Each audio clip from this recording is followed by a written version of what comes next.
Good morning everyone. दोस्तों आज है 4 अगस्त 2021 और हम लोग करने वाले हैं द इंडियन एक्सप्रेस के न्यूज़पेपर की एनालिसिस। मेरा नाम है सितेंद्र चौधरी और आज फिर इस पूरे न्यूज़पेपर में से कुछ सिलेक्टेड टॉपिक्स मैं आपके लिए लेके आया हूं। वैसे अगर मैं कल के बारे में आप बता दूं, कल मैंने न्यूज़पेपर जो है अपलोड किया था, लेकिन वो यूट्यूब पे कुछ कॉपीराइट की वजह से नहीं आ पाया और मुझे वो वीडियो डिलीट करनी पड़ी। उसके बाद मुझे दोबारा से रिकॉर्ड करने का टाइम बिल्कुल भी नहीं मिला बिकॉज मेरी 2-3 क्लासेस बैक टू बैक थी, तो उसके लिए मैं रिग्रेट करता हूँ। एनीवेज कोई फर्क नहीं पड़ता है क्योंकि ये न्यूज़ बार बार रिपीट होती रहती हैं और एक आध दिन बीच में मिस हो भी जाता है, तो कोई दिक्कत वाली बात नहीं है, आप इसे आगे कंटिन्यू कर सकते हैं। चलिए, तो लेकिन जो अगर हमारे प्लेटफॉर्म पे नए हैं उनको बताना चाहता हूं कि आप हमारे चैनल को सब्सक्राइब करते हैं। हम रोज आपके लिए एनालिसिस लेके आते हैं और भी बहुत शानदार करंट अफेयर लेके आते हैं, तो आप यहाँ पे सब्सक्राइब कीजिए। और जो लोग टेलीग्राम यूज करते हैं उनको बता देता हूं कि आपने ITube classes underscore UPSC search करना है, वहां पे ये आ जाएगा। आप यहाँ पे देख सकते हो हम लोग न्यूज़पेपर वगैरह करंट अफेयर यहाँ पे अपलोड करते हैं। और अगर जो आप लोग व्हाट्सएप यूज करने वाले हैं तो डिस्क्रिप्शन में उसका लिंक दिया हुआ है। अगर आप इंस्टाग्राम करते हो तो इंस्टाग्राम पे भी जो है ITube क्लासेस अंडरस्कोर यूपीएससी आप सर्च कर सकते हो। चलिए, ज्यादा डिले करते नहीं है, आज के हम लोग वीडियो की शुरुआत करते हैं। दोस्तों चलिए, देखिए कोविड-19 को लेके ना बहुत सारी चीजें जो हैं वो मार्केट में घूम रही हैं, लेकिन दो टर्म ऐसी हैं जो बार बार यहाँ पे यूज हो रही है पिछले काफी टाइम से। एक का मतलब है एक्सेस डेथ, एक टर्म है एक्सेस डेथ और एक टर्म होती है आर नंबर। ये आर नंबर तो मैं आपको पहले भी करवा चुका हूं। आर नंबर का मतलब होता है रिप्रोडक्टिव नंबर या फिर रिप्रोडक्शन नंबर। इसका मतलब ये होता है कि जो वायरस होता है वो जब अपने आप को रिप्रोड्यूस करता है या वो कितने लोगों को इंपैक्ट करता है, that is the meaning of R number. जैसे एक आदमी है, अगर वो 2 लोगों को इंपैक्ट कर रहा है तो आर नंबर हो गया 2। अगर एक इंसान से 4 आदमी इंपैक्ट हो रहे हैं तो वो होता है आर नंबर 4। आर नंबर 4 जब इंक्रीज होने लगता है, इसका मतलब यह है कि इन्फेक्शन रेट जो है वो इंक्रीज हो रहा है, ये इसका मतलब होता है। अगर आप अभी आर वैल्यू की बात करो तो हिमाचल प्रदेश में 1.4 है, 1.4 है, लक्षद्वीप में 1.3 है, तमिलनाडु मिजोरम में 1.2 है, और केरला की अगर आप बात करो तो केरला एंड पांडिचेरी में दिस इज 1.1। मतलब कहने का ये है कि आर वैल्यू बढ़ रही है धीरे धीरे, तो ये शायद थर्ड वेव की शुरुआत है। अभी तक हमारी कंट्री से सेकंड वेव कंप्लीटली एलिमिनेट हुई भी नहीं थी कि थर्ड वेव की थोड़ी थोड़ी सी झलक हमें यहाँ पे दिखने लगी है। तो आर नंबर जब बढ़ने लगता है, जो सरकार होती है ना वो चिंता में आ जाती है, और आर नंबर की बढ़ने की वजह से इसलिए इसी समय सरकार जो है वो टेंशन में है कि ऐसा ना हो कि थर्ड वेव की शुरुआत हो गई हो। चलिए, एक और जो टर्म है वहां पे ये है एक्सेस रेट। काफी ज्यादा न्यूज में है एक्सेस डेथ को लेकर। देखिए एक्सेस डेथ क्या होता है को मैं बता देता हूं, एक एग्जांपल देकर आपको बताता हूं। सपोज करिए, इसको मैं यहां पे रेज कर देता हूं। आप सपोज करिए कि 2019 में मान लो महाराष्ट्र में, ओवरऑल महाराष्ट्र में 2 लाख डेथ हुआ करती थी बिफोर कोविड-19, लेकिन आफ्टर कोविड-19 सपोज 2020 में डेथ हुई कितनी, 3 लाख। तो मैं क्या यहां पे ये मान के चलूं कि ये जो 1 लाख डेथ हैं ये कोविड की वजह से हुई हैं? क्या मैं ऐसा मान के चलूं? क्योंकि यूजुअली वहां पे 2 लाख डेथ होती थी, तो डेफिनेटली 2018 में भी 2 हुई होंगी, 2017 में भी 2 के आसपास रही होंगी। तो अगर कोविड-19 नहीं होता तो मैं एक्सपेक्ट कर रहा था कि महाराष्ट्र में 2 लाख डेथ तो होंगी ही। So that was my expectation, right. लेकिन कोविड की वजह से मेरी एक्सपेक्टेशन से ज्यादा डेथ हो गई, 3 लाख। तो मैं क्या यहां पे ये कहूंगा कि सर ये जो 1 लाख है ये एक्सेस डेथ है? No, this is not excess death. अब इन 1 लाख लोगों के जो डेथ सर्टिफिकेट हैं, कितने लोगों के डेथ सर्टिफिकेट के ऊपर लिखा हुआ है कि इस आदमी की डेथ वो कोविड से हुई है? अब वो 1 लाख लोगों के सर्टिफिकेट पर तो लिखा नहीं हुआ है, वो लिखा हुआ है हार्डली 20,000 लोगों के सर्टिफिकेट के ऊपर, हार्डली 20,000। अब ये 80,000 का क्या हुआ, ये कैसे मरे? क्वेश्चन तो ये है ना। पिछले साल के कंपैरिजन में इस साल 1 लाख डेथ हुई, कोविड यहां पे चल रहा है। उन 1 लाख लोगों में से सिर्फ 20,000 लोगों के सर्टिफिकेट के ऊपर ही कोविड-19 लिखा हुआ है as a cause of death. 80,000 लोगों के ऊपर तो लिखा नहीं हुआ है। तो मैं क्या ये कहूंगा एक्सेस डेथ जो है दैट इज 80,000 जिनके सर्टिफिकेट के ऊपर नहीं लिखा हुआ है। Are you getting this point? अब आप बोलोगे सर ये क्यों नहीं लिखा हुआ है? देखिए, बहुत सारे लोग ऐसे हैं जिनको इन्फेक्शन हुआ था फर्स्ट वेव में, लेकिन उनकी प्रॉपर टेस्टिंग नहीं हो पाई और बिना टेस्टिंग के ही उनकी डेथ हो गई। बहुत लोग ऐसे हुए जो कोविड से रिकवर हो गए, रिकवर होने के 2-3-4 हफ्ते के बाद उनकी डेथ हो गई, है ना। अलग अलग रीजन हो सकते हैं। हालांकि सेकंड वेव में थोड़ा सा कम है, बट स्टिल इसे कहा जाता है एक्सेस डेथ, क्योंकि हर एग्जैक्ट पिन पॉइंट लगाना कि नहीं इस पर्सन की डेथ कोविड से ही हुई है वो बड़ा मुश्किल हो जाता है। क्योंकि मान लो किसी को अगर हार्ट की प्रॉब्लम है तो हो सकता है उसको कोविड हुआ हो और वो कोविड से रिकवर हो गया हो, लेकिन बाद में उसकी हार्ट अटैक से डेथ हो गई हो, है ना, तो उस केस में डॉक्टर उसकी डेथ जो है हार्ट अटैक से लिखते हैं रादर देन कोविड से लिखते हैं। तो इसलिए यहाँ पे थोड़ा सा मामला कंफ्यूज हो जाता है। तो एक्सेस डेथ और आर वैल्यू, ये दो चीजें जो है आपको मुझे टर्म बतानी थी, इसलिए ये पूरे टॉपिक कराने का मेरा यहाँ पे मकसद था। ठीक है, तो ये आपको याद है। और भी कई सारी टर्म होती हैं वायरस को लेके जो आप टाइम टू टाइम देखते रहोगे। आपको पता है कि इस टाइम पे मॉनसून सेशन चल रहा है ना। मॉनसून सेशन के अलावा दो सेशन और होते हैं हमारे पास, एक होता है विंटर सेशन और एक होता है बजट सेशन। इनमें से लार्जेस्ट जो सबसे बड़ा सेशन होता है, सबसे ज्यादा ड्यूरेशन तक चलता है, वो बजट सेशन होता है। आप बस मुझे कमेंट सेक्शन में ये बताओ कि मॉनसून सेशन बड़ा होता है या विंटर सेशन बड़ा होता है, ये आपके लिए मेरा क्वेश्चन है। उसके अलावा एक और क्वेश्चन मैं आपसे पूछता हूं, आप मुझे ये बताओगे कि एक साल में विद इन 1 ईयर मिनिमम कितने सेशन होने चाहिए एक साल के अंदर? क्या तीनों सेशन होने चाहिए या फिर 2 सेशन होने चाहिए या फिर एक सेशन होके भी काम चल सकता है? इसी तरह के क्वेश्चन आपसे एग्जाम में पूछता है। ठीक है, जैसे मॉनसून सेशन चल रहा है तो ये तो करंट में न्यूज चल रही है, लेकिन मॉनसून सेशन को लेके या पार्लियामेंट्री सेशंस को लेके वो आपसे प्रीलिम्स में क्वेश्चन पूछ सकता है, मेंस में भी यहां से क्वेश्चन पूछ सकता है। मेंस में यहां से वो क्वेश्चन कैसे पूछेगा? वो ऐसे पूछ सकता है कि discuss the reasons for continuous disruptions in the parliamentary session, उसके कारण वो आपसे पूछ लेगा है, और उसमें आपको कुछ एग्जांपल भी दे सकते हो, उसके कारण बता सकते हो, 3 4 5 कारण जितने भी आपको पता है। तो इसी सेम टॉपिक से वो प्रीलिम्स में भी क्वेश्चन पूछेगा और मेंस में भी क्वेश्चन पूछेगा। प्रीलिम्स में क्वेश्चन कैसे पूछे जाते हैं? ट्रेडिशनल क्वेश्चंस पूछे जाते हैं प्रीलिम्स में, और जो करंट बेस्ड क्वेश्चंस होते हैं वो भी ट्रेडिशनल होते हैं, लेकिन उसकी इंस्पिरेशन करंट से ली जाती है। तो अगर करंट में कोई इशू चल रहा है उससे रिलेटेड वो आपसे ट्रेडिशनल क्वेश्चन पूछेगा। जैसे आजकल जो है सेडिशन लॉ को काफी ज्यादा न्यूज चल रही है, यूएपी एक्ट और सेडिशन लॉ, तो आपसे एग्जाम में वो सेडिशन लॉ के रिगार्डिंग पूछेगा, ट्रेडिशनल क्वेश्चन पूछेगा, लेकिन इसकी इंस्पिरेशन वो करंट के टॉपिक से उठाएगा। ठीक है, जैसे फार्म लॉ चल रहा है, फार्म लॉ, तो ये तो करंट में टॉपिक है फार्म लॉ, लेकिन हमारी कंट्री में जो एग्रीकल्चर को लेके जो एक्ट है, जैसे एपीएमसी मंडी एक्ट है ना, एपीएमसी, उस एपीएमसी से रिगार्डिंग आपसे वो प्रीलिम्स में क्वेश्चन पूछ लेगा। फार्म लॉ से नहीं पूछेगा, वहां से इंस्पिरेशन लेगा, लेकिन क्वेश्चन पूछेगा ट्रेडिशनल। और मेंस में क्वेश्चन कैसे पूछेगा? मेंस में सिंपल आपसे क्वेश्चन पूछेगा, discuss the problems with Indian agriculture sector and suggest some measures.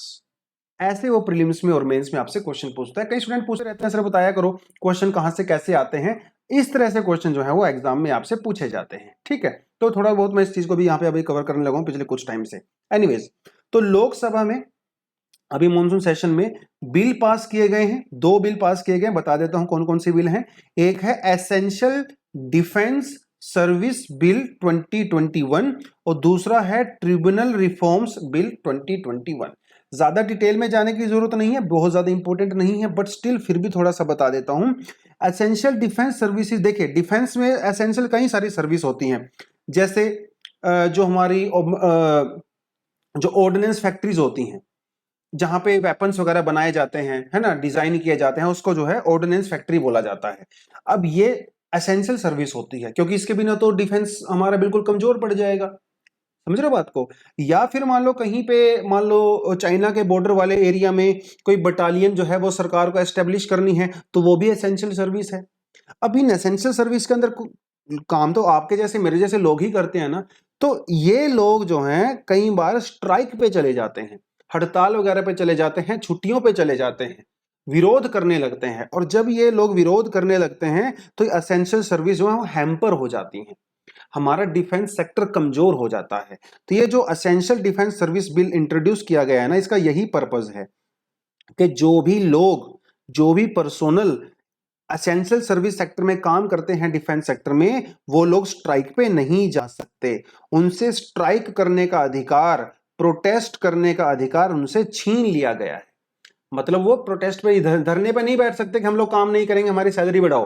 ऐसा नहीं कर सकते। जैसे हम लोग कॉलेज में मास बंक करते थे ना, सारे के सारे छुट्टे बच्चे बंक कर लेते थे, वो मास बंक वाला प्रोविजन यहाँ पे भी चलता है, लेकिन उसको मास बंक नहीं बोलते, उसको वो लोग क्या बोलते हैं, मास हॉलीडे, है ना। ऐसा ना हो कि हजारों लाखों लोग एक दिन सारे के सारों ने सिक लीव ले ली प्रोटेस्ट करने के लिए, तो वो अधिकार इनसे छीन लिया गया है। अपोजिशन पार्टी वाले इसका विरोध कर रहे हैं, उनका कहना है कि ये फ्रीडम ऑफ एक्सप्रेशन का वायलेशन है, लेकिन सरकार का कहना है कि देखिए वो बात आपकी ठीक है, थोड़ा बहुत वायलेशन तो जरूर है, लेकिन ये जो लॉ है, पहली बात तो ये सिर्फ 1 साल के लिए लाया गया है, हमेशा के लिए लाया नहीं गया है। दूसरी बात यह है कि सरकार ने कहा है कि ये फ्रीक्वेंटली यूज इसको हम लोग नहीं करेंगे, बहुत रेयरेस्ट ऑफ रेयर केस में इसको यूज करेंगे।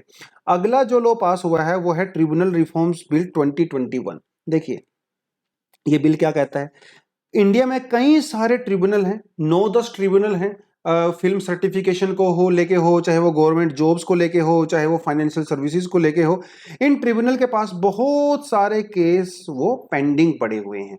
तो सरकार ने इन 9-10 ट्रिब्यूनल को खत्म कर दिया है, खारिज कर दिया है, और ये सारे के सारे केस या तो हाई कोर्ट में जाएंगे या सुप्रीम कोर्ट में जाएंगे। तो जो फालतू के केस वहां पे सालों साल से अटके हुए थे, तो इनकी स्पीडी ट्रायल के लिए सरकार इसको लेके यहाँ पे आई है। ठीक है, तो बस यही है, 2 बिल थे छोटे छोटे, आपके ज्यादा डिटेल में जाने की जरूरत नहीं है। एक और बिल पास किया गया है, ठीक है, वो से कहा जाता है insolvency and the bankruptcy code amendment bill. आपको बताता चलूं कि इंसॉल्वेंसी एंड बैंक्रप्सी कोड 2016 में पास किया गया था, 2016 में इसको पास किया था। इसके अंदर बहुत सारे प्रोविजंस थे, लेकिन इंसॉल्वेंसी का मतलब क्या होता है, बैंक्रप्सी का क्या मतलब होता है, यहाँ पे ये एक रीजन है। देखिए बता देता हूं, जैसे मान लो कोई आदमी है, ठीक है, अब इस आदमी ने बैंक से लिया लोन, ठीक है, और बैंक से लोन लेके इसने एक फैक्ट्री खोली। अब जब तक ये फैक्ट्री ठीक ठाक चल रही थी तो ये बैंक को लोन यहाँ पे वापस कर रहा था, प्रिंसिपल वापस कर रहा था, लेकिन over a period of time ये फैक्ट्री में नुकसान होना शुरू हो गया और ये बैंक को लोन नहीं चुका पाया। तो जब ऐसी सिचुएशन हो जाती है कि कोई इंसान या कोई कंपनी, कंपनी भी हो सकती है, कि वो जब लोन चुकाने वाली सिचुएशन में ना हो, उसको कहा जाता है इंसॉल्वेंसी।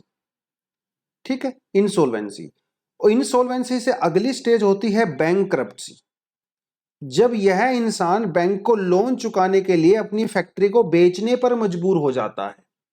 आखिरी आखिरी तो वही सॉल्यूशन बचता है ना, कि अपनी जो जमीन है, जो फैक्ट्री के अंदर जो मशीन वगैरह है, वो बेचिए और बैंक को लोन चुकाइए। That is the meaning of bankruptcy.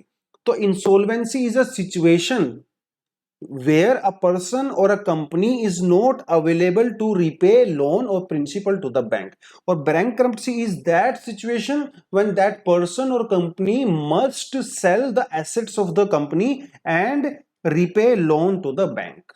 ठीक है, तो ये इंसॉल्वेंसी और बैंक्रप्सी कोड 2016 में इसको इंट्रोड्यूस किया गया था। इंडिया में बहुत सारी ऐसी कंपनी थी जो नहीं चुका पा रही थी पैसा, लेकिन हमारे यहाँ पे इतनी सारी कॉम्प्लेक्स प्रोसीजर थे ना, दुनिया भर के कानून थे, तो वो बेचारे जो है बैंक, ना तो बैंक को लोन चुका पा रहे थे, उसको बैंक को भी नुकसान था और उस कंपनी ओनर को भी नुकसान था। कंपनी ओनर को इसलिए नुकसान था क्योंकि वो नया कुछ उसको बेचारे को जेल में डाल दिया जाता था बहुत समय के लिए, और बैंक को जो है पैसे वापस नहीं मिलते थे, जिसकी वजह से बहुत सारी फॉरेन कंपनीज वो इंडिया में इन्वेस्ट नहीं करती थी, क्योंकि उनको पता था अगर बाई चांस ये कंपनी फेल हो गई, फ्लॉप हो गई, तो ये वापस नहीं जा पाएंगी, क्योंकि वापस जाने का प्रोसीजर ही नहीं है। तो बैंक्रप्सी कोड इंडिया सरकार में इसलिए लेके आई सरकार इंडिया में, ताकि जो फॉरेन कंपनीज हैं या इंडिया में जो नए नए बिजनेस सेटअप करते हैं, एंटरप्रेन्योर्स होते हैं, वो कंपनी को सेटअप करें और बिना किसी डर के वो वापस आराम से जा सकें। और बैंक्रप्सी कोड इंट्रोड्यूस होने के बाद इंडिया में काफी ज्यादा ईज ऑफ डूइंग बिजनेस की जो रिपोर्ट रिलीज होती है वो इंप्रूव हो गई थी। आप मुझे कमेंट सेक्शन में क्या बताओगे कि ईज ऑफ डूइंग बिजनेस कौन रिलीज करता है, वर्ल्ड बैंक रिलीज करता है, WEF रिलीज करता है, कौन इसको रिलीज करता है, वो आप मुझे कमेंट सेक्शन में बताओगे। मैं देखना चाहता हूं कितने बच्चे इसका रिप्लाई करते हैं। अभी इसके अंदर कुछ चेंजेस किए गए हैं। अमेंडमेंट का मतलब होता है चेंज करना, उसको मॉडिफाई करना, उसमें से कुछ घटाना या उसमें कुछ एक्स्ट्रा ऐड करना। ठीक है, तो अभी अमेंडमेंट किया गया है। इस अमेंडमेंट के थ्रू जो MSMEs हैं, ठीक है, इनका प्रोविजन भी ऐड किया गया है। पहले MSME नहीं थे इसके अंदर, तो अभी अगर कोई MSME फेल हो गई है, वो अपना लोन वगैरह नहीं चुका पा रही है, तो वो भी इस नए अमेंडमेंट का यूज करके अपना जो है एसेट्स वगैरह बेच के वापस निकल सकती है, मतलब वो आराम से जा सकती हैं, बैंक को पैसा मिल सकता है वापस। अगली जो न्यूज़ है ये कोई खास न्यूज़ नहीं है, बस बात को वैसे बता रहा हूँ कि जो फार्मर प्रोटेस्ट कर रहे थे हरियाणा में, कई सारे फार्मर्स के ऊपर सरकार ने सेडिशन लॉ लगा के उनको जेल में डाल दिया था। सेडिशन लॉ कौन सा है? Section 124 of Indian penal code, है ना। तो ये सेक्शन 124 है, आप इसको एग्जाम में याद रखोगे, वहीं से आपसे क्वेश्चन पूछेगा। तो इनको मिल गई है बेल, इनको हाई कोर्ट ने बेल दे दी है। और हाई कोर्ट ने बेल देते टाइम ये कहा है कि freedom of speech is a fundamental right and makes a foundation of a strong democracy. इस तरह के सेंटेंस आपको अपनी नोटबुक में लिख लेने चाहिए, क्योंकि इसको आप 2-4 बार पढ़ोगे तो आपको याद हो जाएंगे, और यही आपको एग्जाम में लिखने होते हैं, है ना। तो आपकी सेंटेंस भी मेकिंग अच्छी होती है, आपकी इंग्लिश अच्छी होती है, आपका आंसर की क्वालिटी इंप्रूव होती है। ठीक है, अगली जो न्यूज है वो आती है आईएमएफ से। ठीक है, आईएमएफ मतलब मॉनेटरी पॉलिसी, सॉरी, आईएमएफ मतलब इंटरनेशनल मॉनेटरी फंड। ठीक है, ये एक रिपोर्ट इशू करता है, जिस रिपोर्ट का मतलब होता है वर्ल्ड इकोनॉमिक आउटलुक। प्रीलिम्स के लिए जो है बना बनाया क्वेश्चन है, वो एग्जाम में आपसे पूछता है कि वर्ल्ड इकोनॉमिक आउटपुट की रिपोर्ट कौन इशू करता है भैया, वो है आईएमएफ। याद रहेगा आपको। चलिए, थोड़े समय पहले आईएमएफ क्या करता है, वो दुनिया भर की अलग अलग कंट्रीज की जो जीडीपी ग्रोथ रेट होता है उसको प्रोजेक्ट करता है, उसको रिलीज करता है। कुछ समय तक पहले आईएमएफ ने इंडिया के जो जीडीपी ग्रोथ की जो रेट थी वो थी 12%, लेकिन इसने अभी इसको घटा के जो है 9.5% कर दिया है। पहले 12.5 या 12% थी, अब इसको घटा के कम कर दिया है। तो इंडिया ने, आईएमएफ ने इंडिया के जीडीपी ग्रोथ को कम कर दिया है। क्यों कम कर दिया है, ये क्वेश्चन है। ठीक है, चलिए, तो इसका आंसर ही देने के लिए पूरे का पूरा मैं यहाँ पे मामला ये है बैठा रखा है। चलिए देखिए, आईएमएफ का कहना है कि इस दुनिया भर में और इंडिया में के शेप रिकवरी हो रही है। कोविड 19 के समय में इकोनॉमी चली गई थी, बिल्कुल डाउन बॉटम में चली गई थी। अभी धीरे धीरे रिकवरी हो रही है, लेकिन यह रिकवरी लीनियर नहीं है दोस्तों, ऐसे लीनियर होती है। यह रिकवरी के शेप की है, इस तरह से के शेप बनी है। ये के शेप रिकवरी क्या होती है, कल भी मैंने आपको बताया था, परसों। के शेप रिकवरी का मतलब होता है कि कुछ सेक्टर तो बहुत ज्यादा ग्रो करते हैं और कुछ सेक्टर जो है बिल्कुल भी ग्रो नहीं करते, वो होता है के शेप रिकवरी। जैसे के में क्या होता है, एक आर्म तो ग्रो ऊपर जा रही होती है, दूसरी आर्म नीचे जा रही होती है। तो कुछ सेक्टर ग्रो करते हैं, जैसे अगर आप इंडिया की बात करो, इंडिया में जैसे आईटी सेक्टर है, बहुत ज्यादा ग्रो कर रहा है। कम्युनिकेशन सेक्टर है, बहुत ज्यादा ग्रो कर रहा है। सोशल मीडिया सेक्टर है, वो ग्रो कर रहा है। लेकिन जो स्टील सेक्टर है, माइक्रो मैन्युफैक्चरिंग सेक्टर है, वो बिल्कुल भी ग्रो नहीं कर रहा है। इसे कहा जाता है के शेप रिकवरी। तो इंडिया में और पूरी दुनिया में कोविड 19 के बाद से अभी के शेप रिकवरी हो रही है। अब इसके रीजन क्या बताए हैं इसने, इंडिया की जीडीपी ग्रोथ को कम करने के कुछ रीजंस बताए हैं। पहली बात तो देखिए, इंडिया में सेकंड वेव का इंपैक्ट बहुत ज्यादा हुआ। अलग अलग समय में अलग अलग स्टेट्स ने अपने आप को बंद किया, लॉकडाउन किया, जिसकी वजह से इकोनॉमिक एक्टिविटी बंद हो गई थी। तो एक तो ये रीजन है। दूसरा रीजन है यहाँ पे वैक्सीनेशन। वैक्सीनेशन की जो रेट है, जो पेस है, वो बहुत ही ज्यादा स्लो है। जहां यूके और अमेरिका वगैरह में 40-45% लोगों को वैक्सीन लग चुका है कंप्लीटली, मतलब दोनों डोज, और 70-75% लोगों को एक डोज लग चुका है। वहीं इंडिया में सिर्फ 7-9% लोगों को दोनों डोज लगा है। तो ये वैक्सीनेशन भी बहुत कम हुआ है, जिसकी वजह से थर्ड वेव का खतरा यहाँ पे हमारे सर पे मंडरा रहा है। और ऐसा लगता है कि जब थर्ड वेव आएगी तो इकोनॉमी और भी ज्यादा डाउन चली जाएगी। इसकी वजह से इंडिया में जीडीपी ग्रोथ के जो प्रोस्पेक्ट है उसको कम किया गया है। अगर वैक्सीनेशन अच्छा होता इंडिया में तो यही ग्रोथ जो है वो 12-13% हो सकती थी। और भी इसने कुछ कारण दिए हैं। पॉलिसी सपोर्ट का इसने बोला है, इंडिया में जो सरकार पॉलिसी लेके आती है वो सही नहीं है। दो तरह की पॉलिसी यहाँ पे मेंशन की गई है, एक है अबव द लाइन और दूसरी है below the line. Above the line policy का मतलब होता है कि जब सरकार अपना एक्सपेंडिचर बढ़ाती है, जब रोड बनाती है, ब्रिज बनाती है, स्कूल बनाती है ना, पोर्ट्स बनाती है, एक्सपेंडिचर एक तरीका ये होता है। एक तरीका होता है टैक्स कट करने का। जब आप टैक्स कम करते हो, मान ले इनकम टैक्स कम कर दिया, तो इनकम टैक्स करने से मेरी इनकम बढ़ेगी, इनकम बढ़ूंगा तो मैं उसको एक्सपेंडिचर मेरा बढ़ेगा, तो जीडीपी ग्रोथ करेगी। तो एक तो ये तरीका होता है जीडीपी को ग्रो करने का, इकोनॉमी की ग्रोथ को बढ़ाने का, या तो सरकार अपने खर्चे बढ़ाए, एक्सपेंडिचर बढ़ाए, या फिर टैक्स कम करे। इंडिया में सरकार ने दोनों ही नहीं किए हैं, जबकि यूरोप में, चाइना में, अमेरिका में यही तरीका अपनाया जा रहा है एक्सपेंडिचर वाला। सरकार अपने आप से खर्च कर रही है बहुत सारा पैसा। लेकिन दूसरा तरीका होता है बिलो द लाइन। इसका मतलब होता है इजी क्रेडिट। इजी क्रेडिट का मतलब होता है कि जो बिजनेस पर्सन होते हैं या जो आम जनता होती है उनको सस्ते इंटरेस्ट पे पैसा दिया जाता है।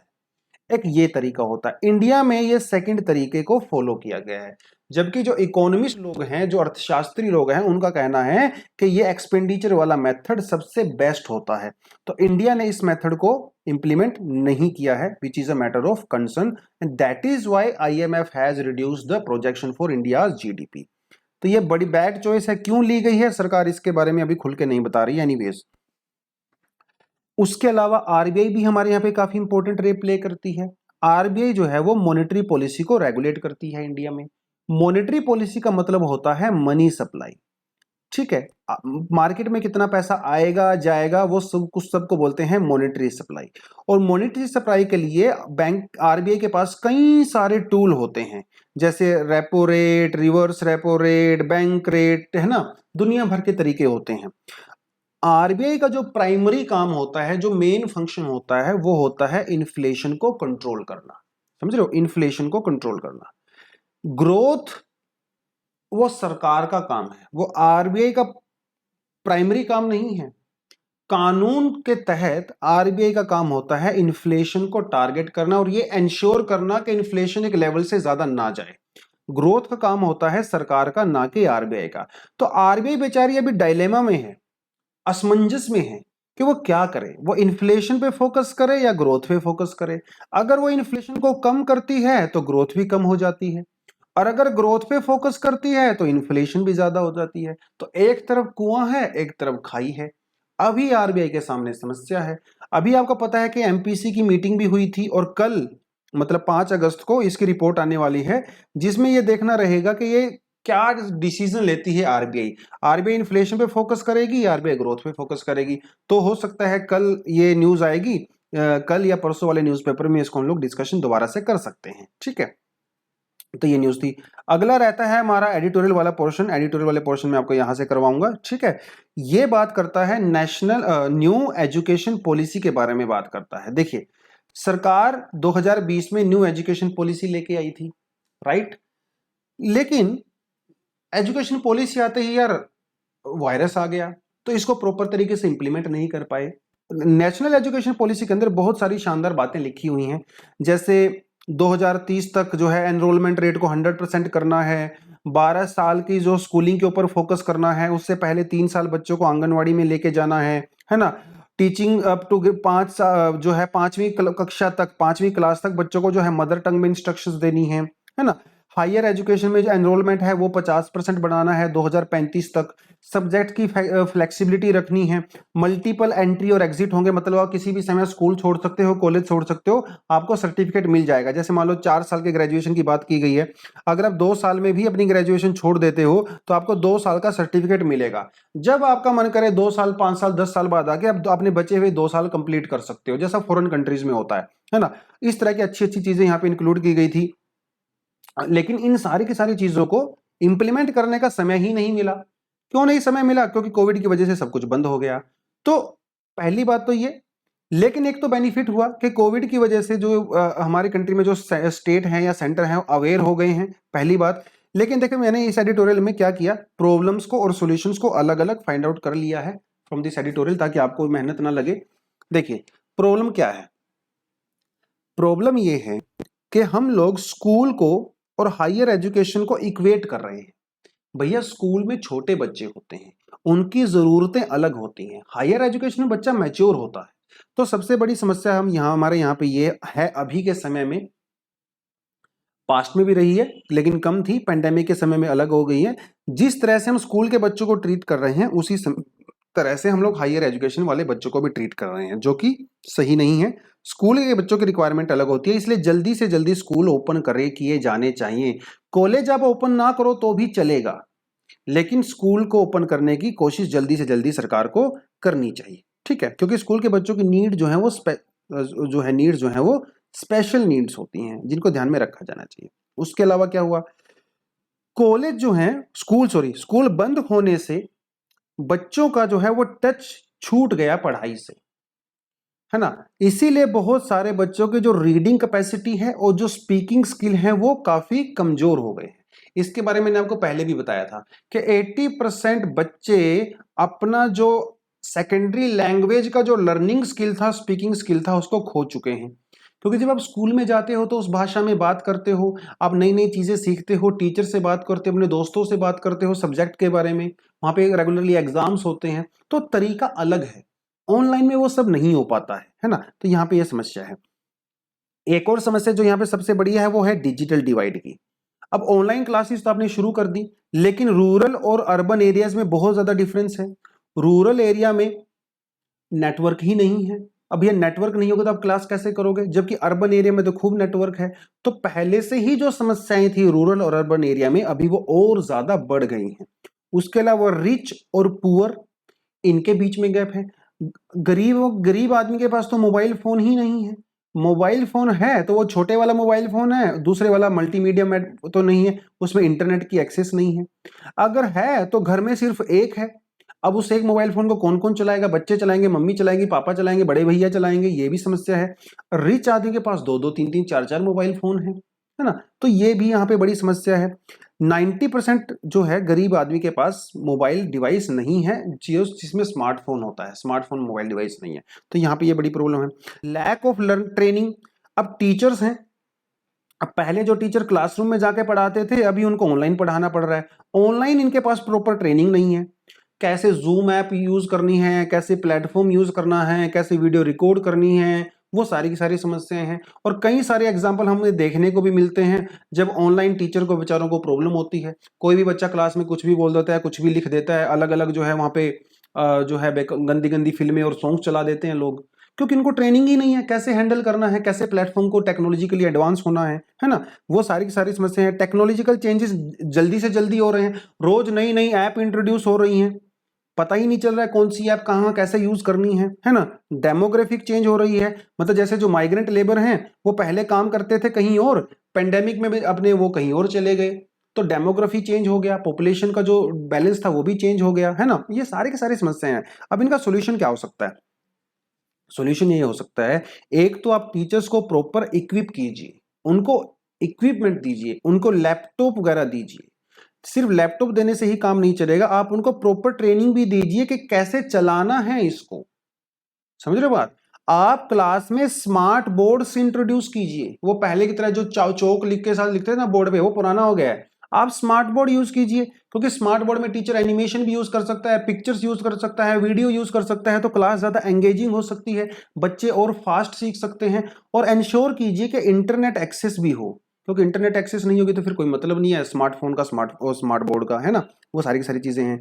और जल्दी से जल्दी फिजिकल क्लासेस को ओपन किया जाना चाहिए बाय गवर्नमेंट, क्योंकि जो न्यू एजुकेशन पॉलिसी के तहत जो अच्छे अच्छे प्रोविजंस हैं वो तभी अच्छे से इंप्लीमेंट हो पाएंगे जब बच्चा क्लास में जाएगा रादर देन ऑनलाइन, है ना। आप क्या कर सकते हो, एक स्कूल में मास्टर ट्रेनर रख सकते हो, ताकि वो प्रिंसिपल को भी ट्रेनिंग दे, टीचर्स को भी ट्रेनिंग दे, तो ये भी किया जा सकता है ना। ये सॉल्यूशन है ये भी। उसके बाद अलावा आप स्पेसिफिक प्लेटफॉर्म्स जो है वो इंट्रोड्यूस कर सकते हो कि सारे के सारे स्कूल्स के स्टूडेंट टीचर इसी को यूज करेंगे।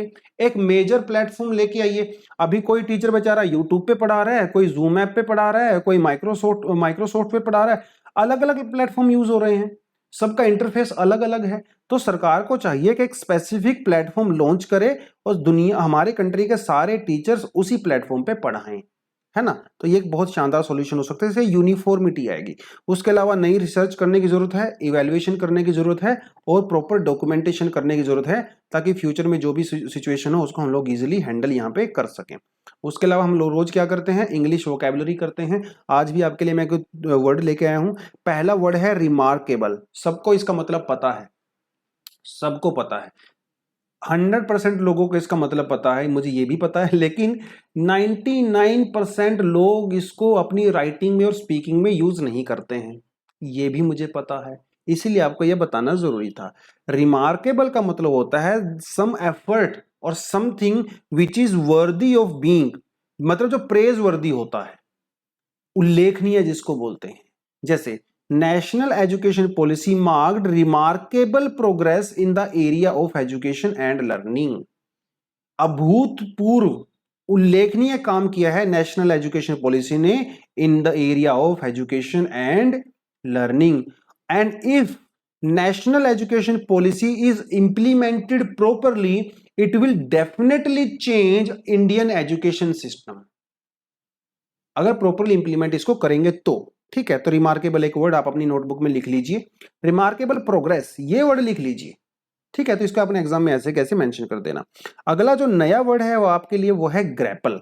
ग्रैपल का मतलब होता है स्ट्रगल करना, हैंड टू हैंड स्ट्रगल करना, लेकिन कई मीनिंग इसके हो सकते हैं। वैसे तो इसका मतलब होता है हाथापाई करना या किसी के साथ उलझ जाना, उलझा हुआ, समस्याएं होती हैं जहां पे, जैसे we are grappling with the huge learning gaps.